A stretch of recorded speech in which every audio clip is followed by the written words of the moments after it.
Hello friends. आज की class है 9th क्लास की साइंस की और चैप्टर है मोशन। मोशन चैप्टर हमने दो हिस्सों में बांट दिया है। एक में हम थ्योरी करेंगे और सेकंड पार्ट के अंदर हम इसके न्यूमेरिकल्स अटेम्प्ट करेंगे। तो हम शुरू करें इससे पहले आप प्लीज़ इसको शेयर कर दें, लाइक करें और अगर अभी तक आपने हमारा चैनल सब्सक्राइब नहीं किया तो प्लीज़ इसको सब्सक्राइब कर दें, बेल आइकन दबा दें ताकि आपके पास लेटेस्ट इन्फॉर्मेशन पहुंच जाए। Okay, now we start. What is motion? तो हमारे पास सबसे पहले जो चीज़ आती है वो आती है मोशन और rest. Now if a body changes its position with respect to some object, fixed object, तो वो है मोशन। और if it does not change तो इट इज़ रेस्ट। क्या मतलब हुआ इस चीज़ का? इसका मतलब ये हो गया कि सपोज हम एक रेफरेंस पॉइंट, एक फिक्स पॉइंट अगर ले लेते हैं, उसके विज अगर उस बॉडी की पोजीशन चेंज हो रही है तो it is said to be in motion. लेकिन अगर उसकी पोजीशन चेंज नहीं हो रही है उस फिक्स पॉइंट से तो it is the body is said to be at rest. तो मोशन और रेस्ट जो है they are relative terms. Actually relative term means because they are always considered with respect to some reference point. No, ऐसा हो सकता है कोई भी बॉडी जो है वो रेस्ट पे भी हो जाए और मोशन पे भी हो जाए at the same time. yes, it can happen. Now suppose a person sitting in a moving car is at rest with respect to his fellow passenger, but if he is in motion with respect to an object outside the moving car, मतलब क्या हुआ इसका? इसका मतलब है कि अगर एक बंदा है, अगर हम उसका रेफरेंस पॉइंट चेंज कर दें तो वो रेस्ट पे हो सकता है और मोशन पे हो सकता है at same time. Now suppose अगर कार के अंदर दो बंदे बैठे हुए हैं, ठीक है, तो एक पैसेंजर जो है with respect to his fellow passenger he is at rest क्योंकि उसकी पोजीशन चेंज नहीं हो रही है। लेकिन अगर हम रेफरेंस पॉइंट बदल के वो पैसेंजर को हटा के कोई भी ऑब्जेक्ट आउटसाइड द कार, जैसे कोई ट्री है जो कार से बाहर दूर है, ठीक है ना, तो आप देखोगे कि आपकी पोजीशन जो है वो चेंज हो रही है with respect to that tree, तो इसलिए वो मोशन में है। नाउ फिर आता है हमारे पास कॉन्सेप्ट स्केलर क्वांटिटीज और वेक्टर क्वांटिटीज का। नाउ स्केलर क्वांटिटीज क्या होती हैं? स्केलर क्वांटिटीज जिसके अंदर सिर्फ मैग्नीट्यूड हो, यानी कि उनको नापा जा सके। वेयर एज वेक्टर क्वांटिटीज क्या होती हैं? जिनके अंदर अपना मैग्नीट्यूड भी हो और डायरेक्शन भी हो। राइट, फॉर एग्जांपल स्पीड जो है, नाउ स्पीड को नापा जा सकता है तो ये एक स्केलर क्वांटिटी है। लेकिन वेलोसिटी जो है it is a speed in a particular direction, तो इसमें डायरेक्शन भी इन्वॉल्व हो गई, तो it is a vector quantity.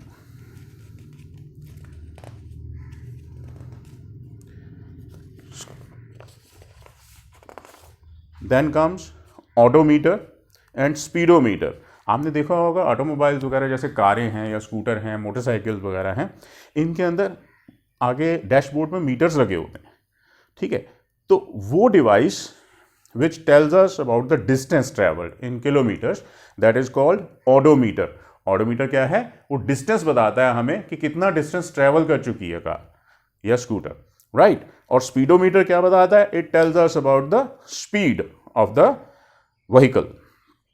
और ये हमें हमेशा जो है ऑडोमीटर जो है हमें इंफॉर्मेशन देता है in kilometres, whereas speedometer जो है it gives us information in kilometre per hour. Then comes uniform motion and non uniform motion. Now when a body covers equal distances in equal time intervals तो it is called uniform motion। लेकिन वही body if it covers unequal distances in equal time intervals then it is called non uniform motion और accelerated motion। यानी कि अगर equal time intervals के अंदर equal distances cover करती है तो it is a uniform motion। लेकिन अगर equal time intervals के अंदर नॉन इक्वल डिस्टेंसेस कवर करती है बॉडी तो it is non uniform motion. Then comes distance and displacement. Now distance क्या होता है? Distance is the actual path covered by the body, यानी कि बॉडी ने जो एक्चुअल पाथ कवर किया है that is called distance. Whereas displacement क्या होता है? It is the shortest distance between the final and the initial points of a body. अब इसको जरा समझें, जरा क्या फ़र्क है ये। सपोज एक बॉडी है, वो ए पॉइंट से चली, ठीक है, उसने डिस्टेंस कवर किया सपोज 3 किलोमीटर,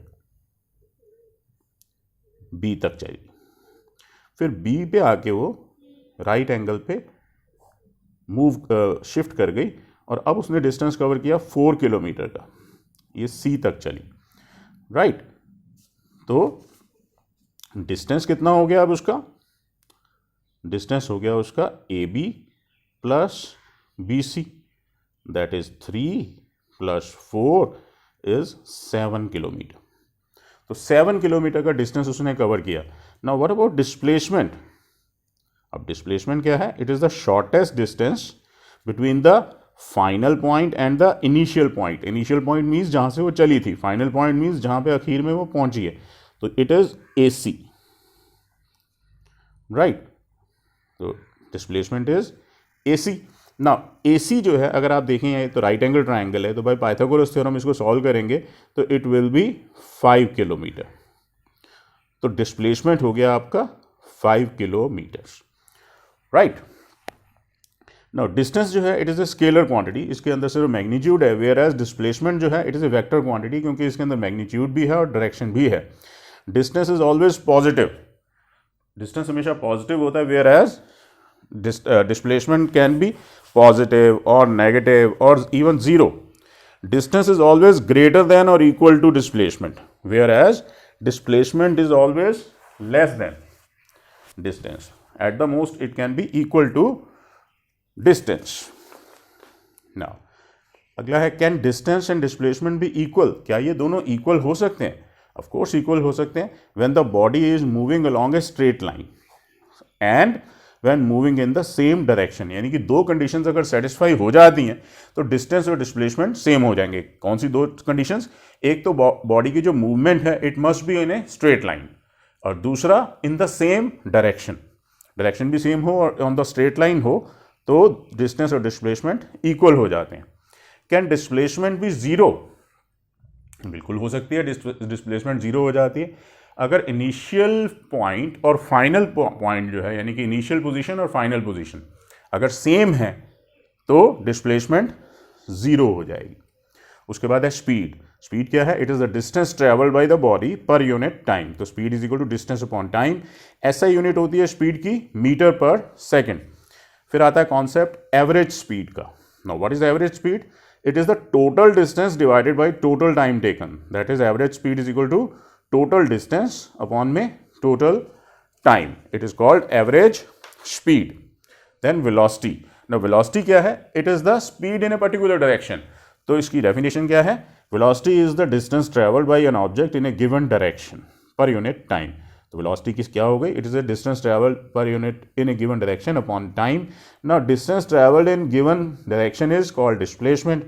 तो वेलोसिटी का हमारे पास जो फॉर्मूला आ गया वो आ गया डिस्प्लेसमेंट अपॉन में टाइम। ऐसा यूनिट क्या है वेलोसिटी की? मीटर पर सेकंड। सेम यूनिट है ऐसा यूनिट स्पीड की भी और वेलोसिटी की भी। फिर आता है हमारे पास concept average velocity. Now average velocity क्या होती है? It is initial velocity plus final velocity divided by 2। तो अगर इनिशियल वेलोसिटी को हम प्रेजेंट करते हैं u से और फाइनल वेलोसिटी को रिप्रेजेंट करते हैं v से, तो average velocity is equal to u plus v divided by 2। आगे है velocity of a body can be change. Now question is how can you change the velocity of a body? तो it can be changed in two ways. कैसे? Either by changing the speed of the body और by changing the direction of the body. यानी कि अगर हम speed अगर body की change कर दें तो भी वो वेलोसिटी चेंज हो जाती है, और अगर हम उसकी डायरेक्शन चेंज कर दें तो भी वेलोसिटी चेंज हो जाती है। Now can speed and velocity be equal? अगर आप ध्यान से देखें तो speed is equal to distance upon time, whereas velocity is equal to displacement upon time. तो जब डिस्टेंस और डिस्प्लेसमेंट सेम हो जाएंगे, इक्वल हो जाएंगे, तो स्पीड और वेलोसिटी भी सेम हो जाएंगे। तो उसके लिए क्या कंडीशन है? यही है कि body must be moving in the same direction and in the straight line. अगला है स्पीड और वेलोसिटी के अंदर difference. Now speed is distance traveled per unit time, whereas velocity is distance traveled per unit time in particular direction. Now speed is equal to distance upon time, whereas velocity is equal to displacement upon time. Speed is a scalar quantity क्योंकि सिर्फ नापी जा सकते हैं, it has magnitude only, whereas velocity is a vector quantity क्योंकि इसके अंदर magnitude भी है और direction भी है. Then comes acceleration. A body is defined, acceleration of a body is defined as the rate of change of its velocity with time. Per unit time speed के अंदर कितना चेंज आता है, that is called its acceleration. तो acceleration is change in velocity. Now अगर acceleration के लिए हम a यूज़ करें, फाइनल वेलोसिटी के लिए v और इनिशियल वेलोसिटी के लिए u करें, टाइम के लिए t करें, तो a is equal to v minus u upon में t. ऐसा यूनिट जो है इसकी एक्सेलरेशन की मीटर पर सेकंड स्क्वायर. फिर कई बार एक टर्म आती है रिटार्डेशन. रिटार्डेशन क्या है? इट इज़ नेगेटिव एक्सेलरेशन, और इसको हम डेक्सेलरेशन भी बोल देते हैं. तो negative acceleration is called retardation और डेक्सेलरेशन. फिर आता है कॉन्सेप्ट यूनिफॉर्म एक्सेलरेशन का. If an object travels in a straight line and its velocity increases or decreases by equal amount in equal time intervals, then it is uniform acceleration. यानी कि जो speed है अगर उसकी इक्वल टाइम इंटरवल्स के अंदर equal amount से change होती है तो it is called uniform acceleration. For example motion of a freely falling body.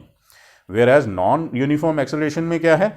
If velocity of a body changes at non uniform rate.